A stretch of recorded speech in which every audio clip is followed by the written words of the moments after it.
Hello friend, সবাইকে welcome জানাই নতুন একটি ভিডিওতে। এই মুহূর্তে যে আপডেটের দিকে আমরা নজর রাখবো সেটি হচ্ছে ওবিসি সার্টিফিকেট বাতিল মামলাটির আজকের আপডেট। সুপ্রিম কোর্টে আজ এই মামলাটি শুনানির জন্য লিস্টেড ছিল। তো মামলাটি মেনশন সংক্রান্ত আপডেট আমরা জানবো। আজকের শুনানি এবং পরবর্তী শুনানির কোনো ডেট পাওয়া গেল কিনা তা বিস্তারিত থাকবে এই ভিডিওর মাধ্যমে। তো চলুন বিস্তারিত আমরা জেনে নিই আজ সুপ্রিম কোর্টে এই ওবিসি সার্টিফিকেট বাতিল সংক্রান্ত বিস্তারিত মামলাটি কি ঘটেছে। তো ভিডিও শুরু করার আগে বলে রাখবো বন্ধুরা, যারা চ্যানেলটিতে নতুন আছেন অবশ্যই একটু সাবস্ক্রাইব করে রাখার অনুরোধ রইল এবং সম্পূর্ণ ভিডিওটি স্কিপ না করে দেখার অনুরোধ রইল এবং অবশ্যই একটু লাইক করে যাবেন। তো চলুন ডিটেলসটা আমরা জেনে নিই। তো রাজ্যের ওবিসি সার্টিফিকেট বাতিল সংক্রান্ত মামলাটি আজ সুপ্রিম কোর্টে কোর্ট নাম্বার 1 শুনানির জন্য লিস্টেড ছিল। তো মামলাটির diary number 27287/2024 petitioner state of West Bengal versus Amal Chandra Das. Diary number এখানেও দেখতে পাচ্ছি, এসএলপি নাম্বার দেখতে পাচ্ছি এখানে রয়েছে 17751 থেকে শুরু করে 17755/2024। মামলাটি প্রেজেন্ট এবং লাস্ট রিসেট আমরা দেখতে পাচ্ছি 1/10/2024 তারিখ, অর্থাৎ আজকের ডেটে 1 অক্টোবর 2024 তারিখে শুনানি ছিল honourable chief justice court number 1 honourable chief justice D Y Chandrachud sir, তাছাড়া honourable justice J B Pardiwala sir এবং অন্যদিকে honourable justice Manoj Mishra sir, তাদের বেঞ্চে এই মামলাটি শুনানির জন্য ছিল। মামলাটি বর্তমানে স্টেজ আমরা দেখতে পাচ্ছি পেন্ডিং অবস্থায় রয়েছে বা মোশন হিয়ারিং এর পর্যায়ে রয়েছে। তো ডেইলি কজ লিস্ট যদি আমরা দেখি, চিফ জাস্টিস কোর্টে অর্থাৎ কোর্ট নাম্বার 1 অনারেবল জাস্টিস তাদের কোর্টে 1/10/2024 তারিখের আজকের ডেটে অনারেবল জাস্টিসদের যে সমস্ত মামলাগুলি ইতিমধ্যে লিস্টেড হয়েছে সেই সমস্ত মামলাগুলি আমরা দেখব। ডিটেলসটা কত নাম্বার সিরিয়ালে এই ওবিসি মামলাটি সিরিয়ালে ছিল, লিস্টেড ছিল। তো আমরা একটু নিচের দিকে নামিয়ে যাব, দেখব যে এই ওবিসি সার্টিফিকেট বাতিলের মামলাটি ঠিক কত নাম্বার পজিশনে সিরিয়ালি লিস্টেড হয়েছে। তো আমরা ঠিক সেই পজিশনটিতে চলে এসেছি। মামলার পিটিশনার দেখতে পাচ্ছি the state of West Bengal versus Amal Chandra Das. SLP number এখানেও দেখতে পাচ্ছি 17751 থেকে শুরু করে 17755/2024। মামলাটি আজ 30 নম্বর সিরিয়ালে লিস্টেড ছিল। রাজ্যের ওবিসি সার্টিফিকেট বাতিলের মামলাটি আজ 30 নম্বর সিরিয়ালে লিস্টেড ছিল। তার সঙ্গে কতগুলো আইএ ফাইল রয়েছে এখানে কানেক্টেড, তার সঙ্গে যে সমস্ত মামলাগুলো কানেক্টেড রয়েছে পরপর কিন্তু এখানে আমরা দেখতে পাচ্ছি। তো টোটাল যদি আমরা দেখি যে কটি মামলা ছিল, টোটাল 8টি মামলা এই মামলার সঙ্গে যুক্ত ছিল। তো চলুন আমরা বিস্তারিত জেনে নিই আজ মেনশন করানো বা শুনানি সংক্রান্ত বিস্তারিত কি ঘটেছে আমরা জেনে নিই।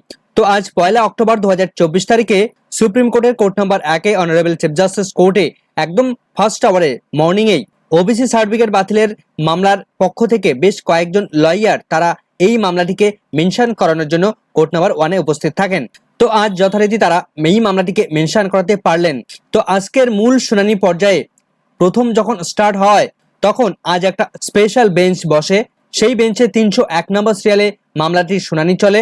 এরপরেই মূল যে বেঞ্চ অর্থাৎ অনারেবল চিফ জাস্টিসের যে মামলা অর্থাৎ অনারেবল চিফ জাস্টিস এবং জেবি পাডিওয়ালা স্যার এবং অন্যদিকে মনোজ মিশ্রা স্যারের তাদের বেঞ্চ শুরু হয়।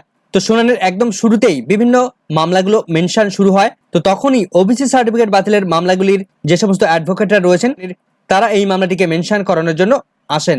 তো আইনজীবীরা বলেন যে আমরা ওয়েস্ট বেঙ্গলের পক্ষ থেকে এসেছি, যে আইটেম নাম্বার 30 পক্ষ থেকে বলছি ওয়েস্ট বেঙ্গলের ওবিসি সার্টিফিকেট বাতিলের মামলা যেটি আজ 30 নম্বর সিরিয়ালে লিস্টেড আছে সেই মামলাটির হয়ে আমরা কথা বলছি।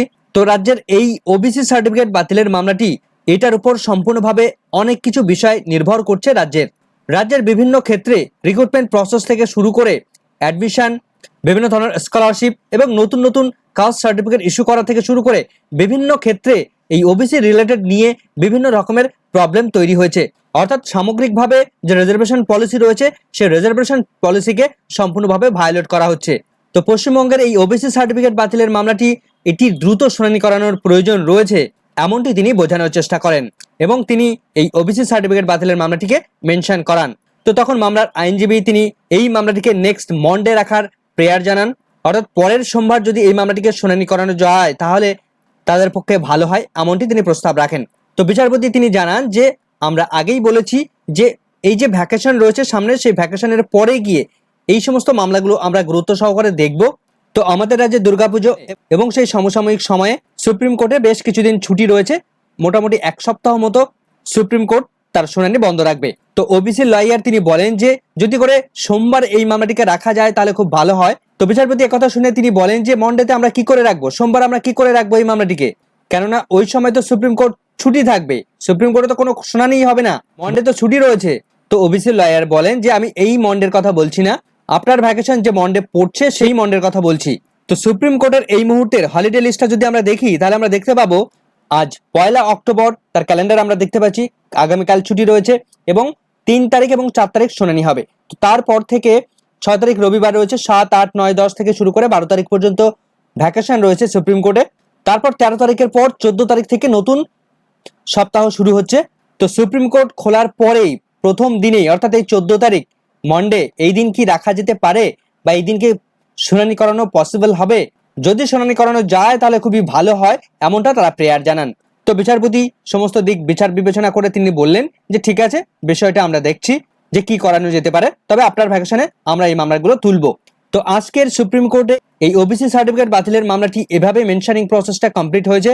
আমরা দেখছিলাম যে দীর্ঘদিন যাবৎ ধরে এই ওবিসি সার্টিফিকেট বাতিলের মামলাগুলি সুপ্রিম কোর্টে লিস্টেড হলেও, কম্পিউটার জেনারেটেড হয়ে লিস্টেড হলেও কোনো রকম ভাবে শুনানি হচ্ছিল না, বা চিফ জাস্টিস মহাশয়রা সেই দিকে এগোচ্ছিলেন না বা সেই পর্যন্ত পৌঁছাচ্ছিল না। তো বিচারপতিরা তার আগের বিভিন্ন ধরনের মামলাগুলো তারা শুনানি করাচ্ছিলেন, বিভিন্ন ধরনের হেভিওয়েট মামলাগুলো, তার ফলে এই মামলাগুলো তারা অটোমেটিক্যালি লিস্টেড করে রাখছিলেন, কিন্তু কোনো শুনানি তারা করাবেন না বা তাদের হাতে এই মুহূর্তে সময় ছিল না।